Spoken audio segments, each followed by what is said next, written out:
Welcome to toy-polloi.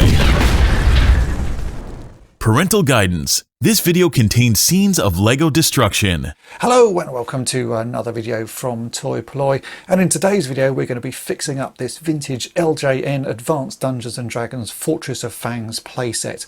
Now this playset I've had in my collection for over 20 years now, and I've been slowly picking up the missing pieces for it, but there are some pieces I know I'm just never going to find, and I thought today, rather than sort of leaving it in an unfinished state, I would just make those missing pieces so that I can actually display it properly. It's a really lovely playset and one that I've always admired, and I really do like having it on display because it displays so nicely. It's got such a vivid and bright front to it. The sort of snake looking face on the front really does stand out, but as I say, there are some pieces that are very hard to find. I thought I'd have a look for them recently, so I've been doing some eBay searching, and I have actually found all the pieces that I need, but to buy them would cost more than this entire playset, and in fact all of the figures that sat on it cost me in the first place, so it's just something I'm not going to do. So let's take a look at the pieces that are missing, and I'll show you exactly how I'm going to reconstruct them from various bits and bobs that I have lying around here at toy-polloi.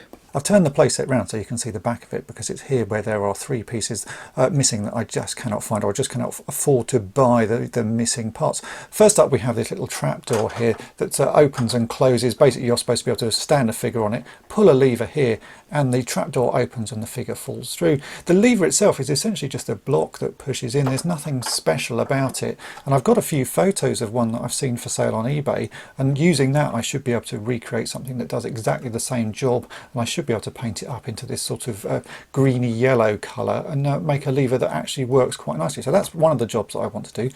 The second is this gate section here. As you can see, I actually do have the two gate parts themselves, but they don't work because there is a top piece that should go over the top of them, which is a sort of little hooped arch, and that holds these pieces in place and allows the sort of doors to open.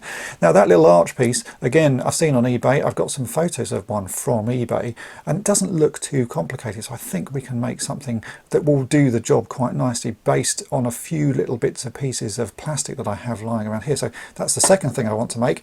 And then I'm also missing the axe here. There should be a little axe that drops down. Again, this is very commonly missing. It's either snapped off or is missing completely. On this one it's missing completely, and I think maybe with some Lego or something I can make an axe that falls down and looks quite nice.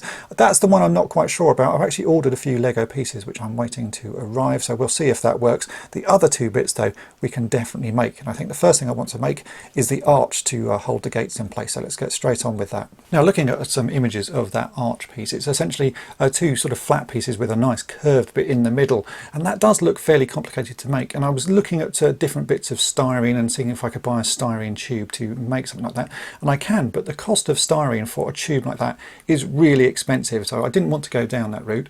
And I've had a look in my garage to see if I've got anything similar that I could make this out of. It turns out I have this piece of pipe. Now this is a piece of waste pipe, so it's the sort of thing that you would use under a sink here in the UK. It's 1.5 inches wide, so that's about 38 millimeters. But if I hold this up here, you can see that looks like it's going to be about the right shape to make that arch. So I just quickly cut a piece of it off. You can see here I have a little ring, and if I hold that in the middle, it's going to work perfectly. So this stuff is made out of ABS. Normally I would use styrene, as I say, and you can use plastic weld on styrene to stick things together, but this is made out of ABS, so I'm going to have to use a different glue to stick it together, but it will work.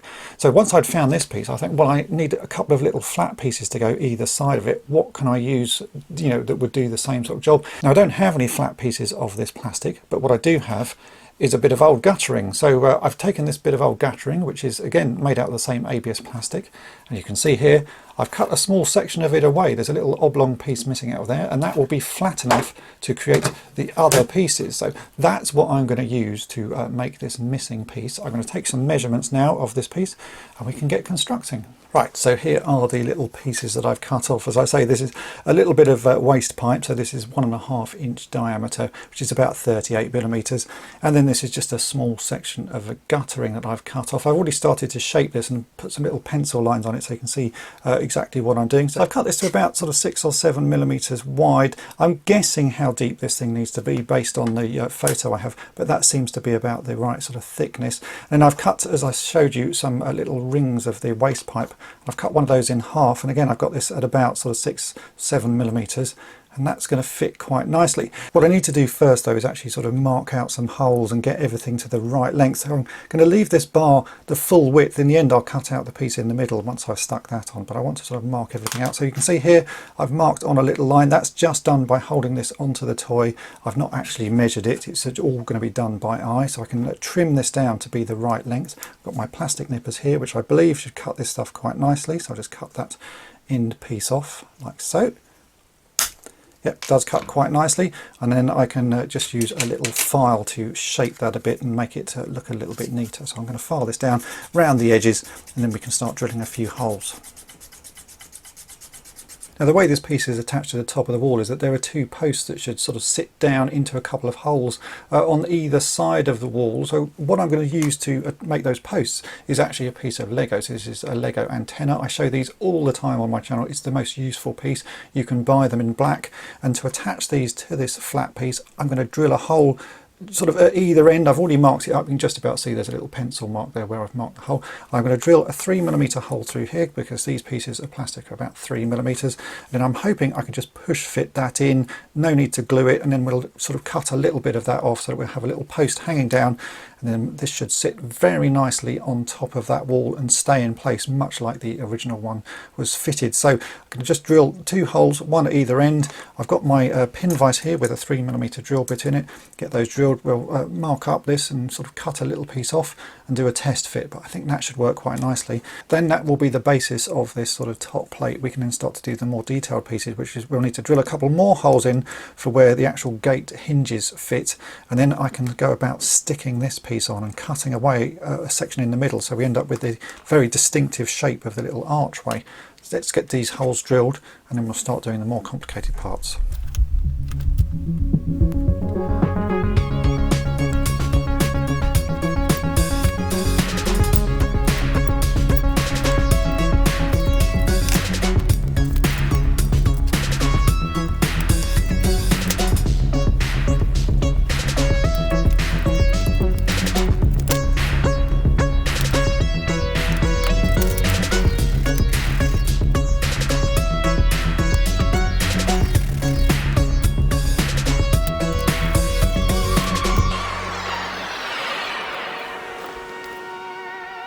Right, so there's the piece I've made. That's a long piece of gutter with 2 holes at either end and a little bit of Lego pushed in. The Lego is not glued in place because it's such a nice tight fit. You don't need to do it. We can now do a quick test on there to see if that works, and it does. So I've now got a nice horizontal bar, which is the start of this build.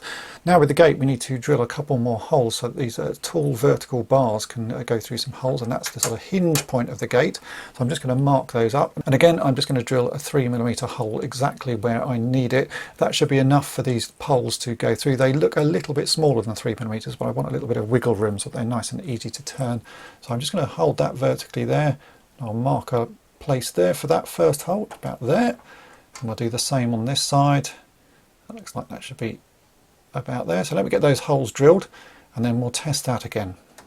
Right, one quick edit later, you can see I've drilled a couple more holes, and let's do a test fit. So if we get these gate pieces, we can insert that longer pole from both of the gates through the holes that I've just made, like so. We'll line the bottom pieces up. There's little holes on the bottom of this playset for the doors to go in, and then I can click these new bits of Lego in place at the top. And there we go. The gate is actually working. You can see it now opens and closes. So we're halfway there. In reality, you could just leave it there. I think that actually works quite nicely. It's just a bit plain. What I really want to do is make this look as close to the original as possible. So we've now got to insert this little bit of pipe here. I'll just lean that on top so you can see exactly what it's going to look like. And that should be how it looks finally. So let's get that piece added. We'll glue it in place. And then I think that's going to be a very nice replacement for this missing arch. To attach this arch, the first thing I need to do is actually cut out this middle piece. So you can see I've just marked up with a pencil where I need to cut, and I've done that by placing this new arch piece over the middle of it and then drawing a line. So I'm just going to cut out that middle piece and tidy everything up, and then we can glue it all together. And we'll be using some glue that is specifically designed for this ABS plastic. It smells quite bad, but it does stick it, and it will stick it really nice and strongly. So let me just remove this section here, tidy up the edges, and then we'll glue everything together.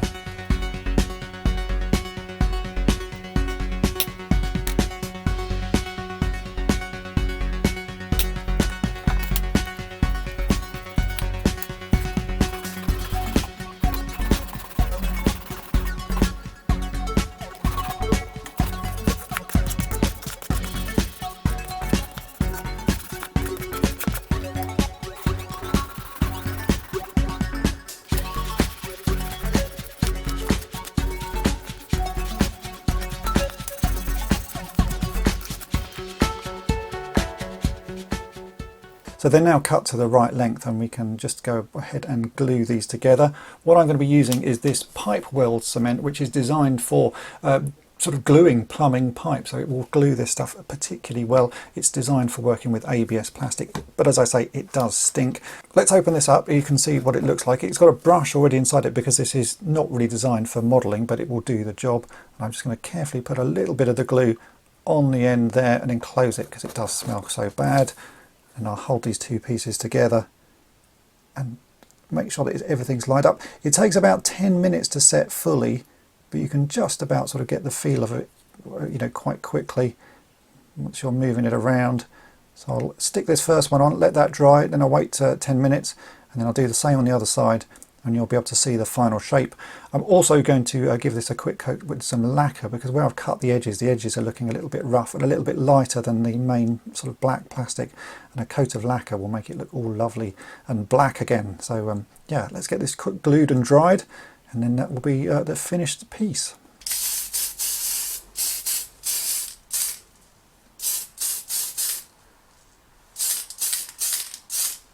And there we go, there's the final piece. I've given it a quick spray of a clear lacquer just to sort of take away some of the dull edges that you get. When you sand bits of plastic like this, the edges tend to go a little bit grey, but if you put a clear lacquer over it, you can see that you can make it look nice and shiny again. And I'm very happy with how that looks. So let's fit this finally onto the toy. So I can put the two bits of gate through. They just go through those holes there. And then we can slot that on, and it should clip in place still. But now we have that nice little arch across the middle of it, which was the bit we were missing previously. Yeah, that looks really nice. I'm very happy with that. In fact, more happy than I had imagined. I didn't expect it to end up looking this nice. It really does look very good, and it does work nicely as well. Just shut those gates. I've only got one of these little skulls. There should be a skull on each of these posts. This is another piece that is incredibly hard to find.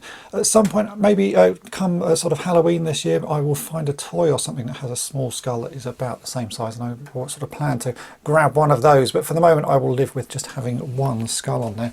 But I've now got a set of gates that work, and I've got a nice little archway that goes in there. Yeah, that is really good. I'm really happy with that. Sadly, that gate doesn't seem to want to close. This one has been particularly chewed. You'll find this when you pick these pieces up. I've got another one of these gates, a spare one, that again has been chewed a lot and is all bent and bowed. They are incredibly hard to find, so I'm happy just to have them sort of bent and bowed. But that will work. I think that will shut quite nicely.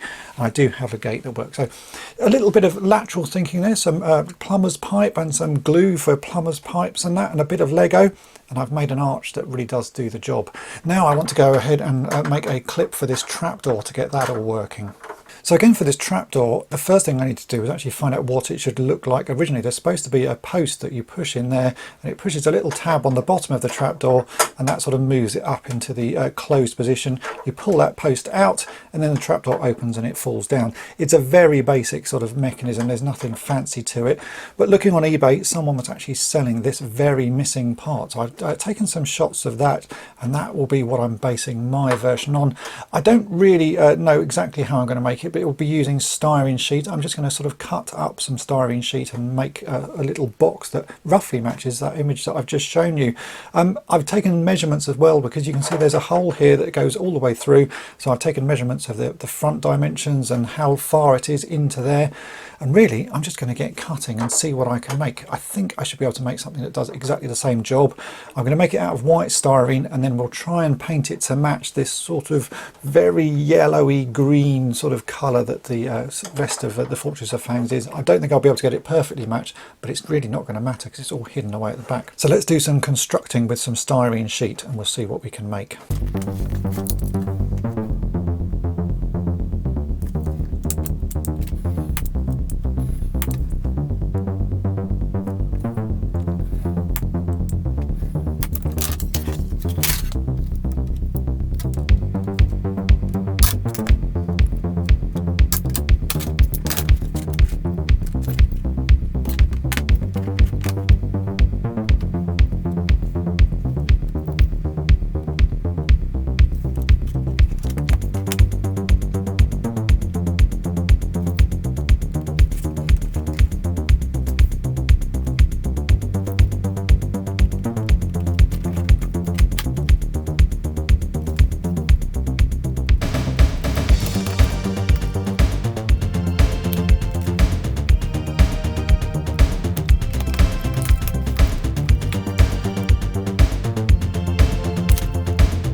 Now it's time to test what I've made. So you can see this is what I've made. It's essentially just a little trough, but with a slight angle at one end, and then this sort of lever bit, which is what you push your thumb on, I guess. So that's what it looks like from the pictures that I've seen. And as you can see, I just sort of made it up as I went along based on those photos, taking measurements of the hole at this end and how far in you need to push the lever.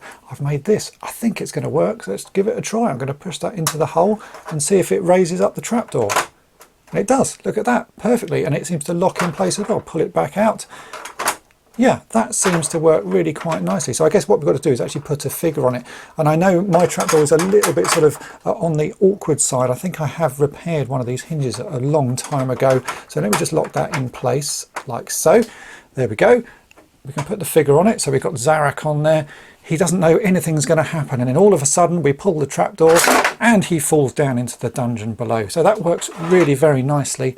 What we've got to do though is make this the same colour, or at least a close colour, because at the moment it really does stand out being bright white. So I'm going to quickly give this an undercoat with some plastic primer, which will make it a dark grey, and then I'll see if I can mix up some colours that are as close to this green as I can get. It's going to be a really awkward sort of colour because it's olive with a bit of yellow, and it's a bit sun damaged. Actually the bottom part is a different colour to the top part, so I'll do the best I can. But yeah, a quick undercoat onto this, and then let's try and paint it up. But it does actually work. I'm really impressed that that actually works. It's such a simple thing, but it's finishing off this toy very nicely. With the undercoat on, I can now mix up some paint that will match this sort of greeny yellow as close as I can. I've actually just made a little mix that I'm pretty happy with. This is a sort of quite close. It's very vibrant, but it does actually match. If I hold it up against the back of the Fortress of Fangs, it doesn't match too badly. So that's what I'm going to go with, and that is a mixture of these Vallejo model colours. This is olive green, which is 70.967, and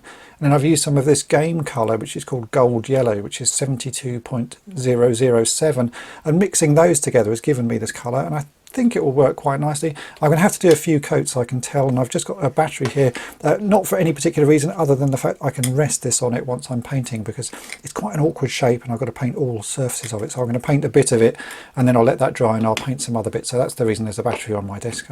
Yeah, let's just get this painted and see what it looks like. If it looks nice, I'll do a few coats and then I will give a clear coat on top of that, with an aerosol clear coat, just to give it a nice firm sort of finish. But I think this should look all right. It's certainly, on the brush, it looks pretty good.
And here's the finished piece. As you can see, I've got the match not too bad. It's a little bit dark, but I think overall it's a pretty good effect. I've given it a top coat as well with a clear lacquer spray, just to make this nice and hard and firm, and it's not going to get scratched off every time you slide this into the slot here.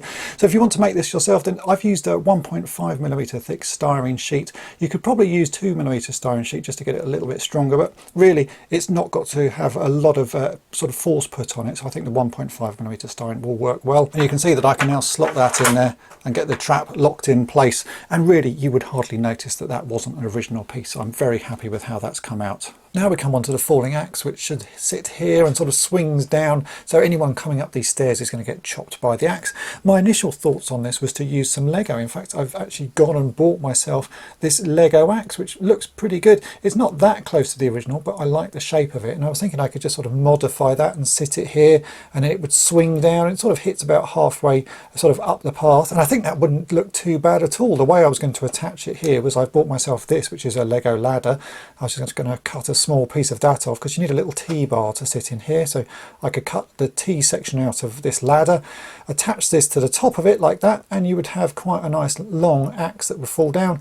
But actually, once I received these, I wasn't particularly pleased with the shape of this axe, and looking at some photos of what the original one looks like, I think I can do a better job by making something myself. So this would be a good idea if you want a simple way of doing it. Buy some Lego. To find the sort of pieces that are available, go onto a site like Bricklink and you can search through it, and there are a whole load of different Lego pieces, and it's just working out a combination that works for you. That would work quite well, but my plan now is to make something. So I've bought myself some 3mm styrene rod. This is 3mm. It's the same thickness as those Lego pieces, and I'm going to make something using some offcuts of styrene that I already have. Now, using some photos as reference, I can see that the pole that the axe sits on actually sort of ends just about here. So I've marked this one, and I'm going to cut this down, and then I'm going to use a few photos that I found online just to make my own version of the axe. The shape is quite simple, and I think with a little bit of filing and sort of fine tuning, I can make something that works quite nicely. Again, I'll have to make a little T-bar to go across the bottom to fit that in. And the annoying thing with this axe is that to fit it, I actually have to take the whole of this top section apart because it needs to fit inside there. I don't think there's any way that I can put something in and sort of twist it round. Then maybe I might give that a go, but if that doesn't work, I've actually got to unscrew all of this top section and take it off so that I can insert the axe. But the first thing to do is to make the axe. So let's get sort of modelling and see what can be made.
And there we go, after about half an hour's work, this is the axe that I have made. I'm really happy with it. It's essentially made out of 2mm styrene sheet with that 3mm rod down the middle. I've made a little bit in the middle to try and give it some sort of thickness so it looks like this axe head is actually held on. And then I've just used a couple of small O-rings to add some detail, because the original axe had some detail there which I thought I wouldn't be able to cut out of styrene, so just a couple of O-rings stuck on there. That's looking really nice, and you can see I put a little T-piece on the bottom. So I can't actually test this, as I say, because I've got to take the whole top off, but I can do a rough test because I can just about get this in. It's not going to stay in place because it's not going to be held in by everything, but you can see that fits and it's about the right length, and it does drop down and sort of hits the right position. So I'm very happy with that.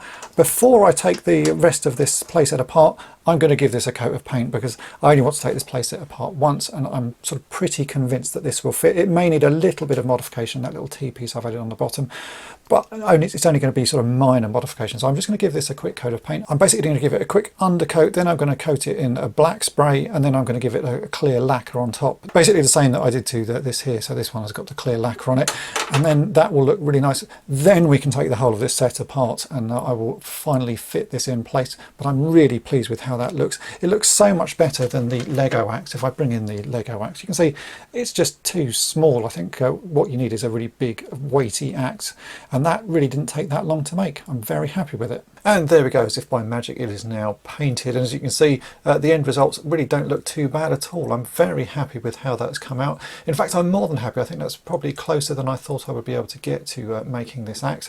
Now we've got to fit it, which is going to be the slightly awkward part, because I've got to sort of unscrew this top piece. The way the Fortress of Fangs works is it's all held together with screws. There are 2 screws here that hold this top piece onto the bottom piece, and then there are a few screws under here that hold the bottom of that onto the top of here, and then, I mean, it's just a sort of a mess of screws. I'm hoping I don't have to take all of this apart. I reckon if I undo these 2 screws and a couple on the underside here, I should be able to just lift this up enough that I can slot that in without taking the whole of the playset apart. But I've never done this before, so let's just give it a go.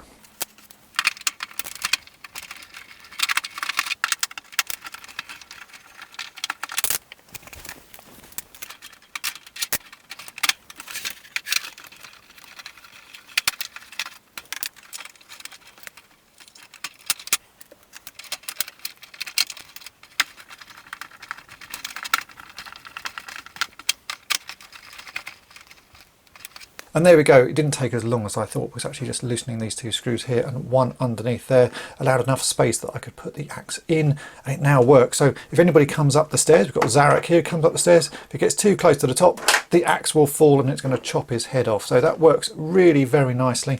I'm very happy with how that's done. And I think that's the last thing I need to do to repair this playset. And so there we go, that is the Fortress of Fangs ready for display again. It's taken quite a long time to work out how to fix these. As I say, I've had this in my collection for about 25 years, so it's taken me all that time to sort of work out how I'm going to go about fixing it. But it's been worth the wait, because I think the fixes I've done are really good, and they really don't stand out at all. I think most people looking at this set wouldn't even notice that those things had been made by hand, so that's always a good sign when you're restoring and repairing a playset. This one, I still need to find a few more pieces for, and hopefully over the years I will find it. I'm missing a couple of these little stepping stone pieces, and as I say, I need the little fences. Those bits I probably could make, and it may be that I do end up making them, but otherwise the set is looking really nice and I'm really happy to have it on display. One thing I would like to do in future is actually get a scan of the original sticker sheet. So if anybody has the original sticker sheet unused and can scan it in, then do let me know and drop me a message, because that would be something I think a lot of people would like to have, and it would be nice to be able to share that with the rest of the community. So please do get in touch if you have one of those. If you've enjoyed this video, then why not check out some of my other restoration videos, and make sure you subscribe to the channel and tap the bell to be notified each time I upload a new video. And thanks for watching. Thanks for watching toy-polloi. Subscribe for more great videos. You can also follow toy-polloi on Twitter, Facebook, and Instagram.